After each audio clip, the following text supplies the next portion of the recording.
میں تبلیغی جماعت سرمایہ داروں کے ہاتھ میں، علماء کے ہاتھ میں نہیں ہے۔ سمجھ رہی میں کہ نہیں؟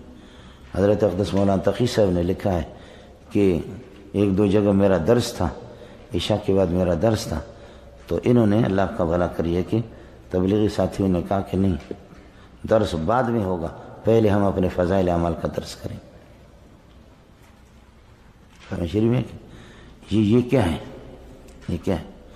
کیا آپ کا وہ فضائل اعمال کا درس تقی صاحب کے درس میں نہیں آ سکتا؟ مقصد تو اللہ کی ہدایت ہے، لیکن چنانچہ مولانا فرماتے کہ مجھے درس دینے نہیں دیا گیا۔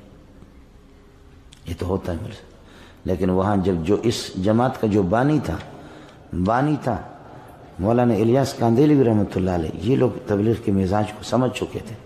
مولانا الیاس کاندیلی یہ قصہ مشہور ہے، باقاعدہ ہمارے قبری بیان کرتے ہیں۔ مولانا الیاس کاندیلی کو پتہ چل گیا کہ حسین احمد مدنی ادھر قریبی ایک بستی میں آ رہا ہے، مولانا حسین احمد مدنی، تو جماعت والے ساتھیوں کو کہا چلو دوڑو، حسین احمد مدنی کا بیان ہو رہا۔ اور مولانا حسین احمد مدنی کو اس بستی میں پتہ چل گیا کہ مولانا الیاس ادھر آ رہا ہے، اس بستی کا نام سنا، اور وہاں آج تبلیغی اجتماع ہے، کچھ ساتھی جمع ہو رہے ہیں، تو حسین احمد مدنی نے فرمایا میری تقریر کی ضرورت نہیں، چلو ادھر الیاس کی بیان سنا۔ سمجھے میں لوگوں؟ وہ ادھر سے آ گئے، یہ ادھر سے، درمیان میں اکٹھے ہو گئے۔ سمجھے؟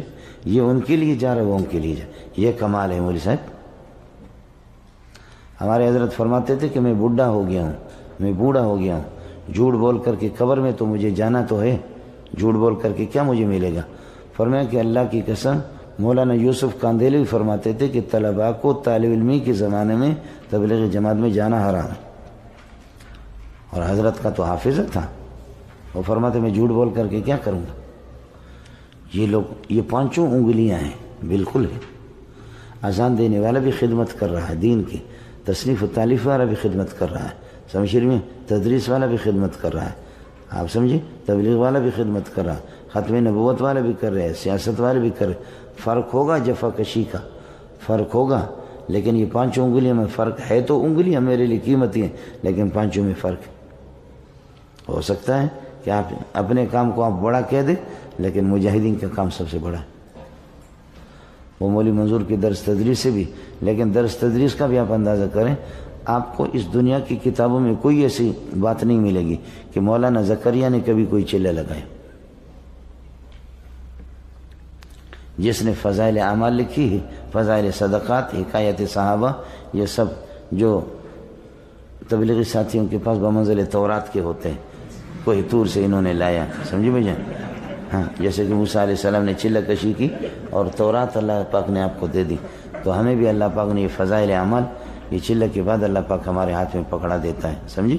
لیکن فضائل اعمال جس نے لکھی، اس نے ایک چلہ زندگی میں کبھی بھی نہیں لگایا، اس لیے کہ اس کو پتہ تھا، وہ کہتا تھا کہ درس تدریس اس قسم کی جماعت میں جانے سے 1000 مرتبہ بہتر ہے، سمجھے؟ اس لیے ساتھی اس کا خیال کر لیں، ضرور جائیں۔ ہم اپنے طلباء کو جمعرات کو بھیجتے، جہاں ہم ان سے کہتے، اپیل کرتے، ہم کو بھیجتے کہ بھئی اللہ کے لیے جاؤ، لیکن کم از کم مراتب کو تو سمجھو۔ بات صرف اتنی سی ہے، تبلیغی جماعت ہماری ہے، ہم اس کی رہنمائی نہیں کریں گے، سمجھو؟ علماء رہنمائی نہیں کریں گے تو کون کرے گا؟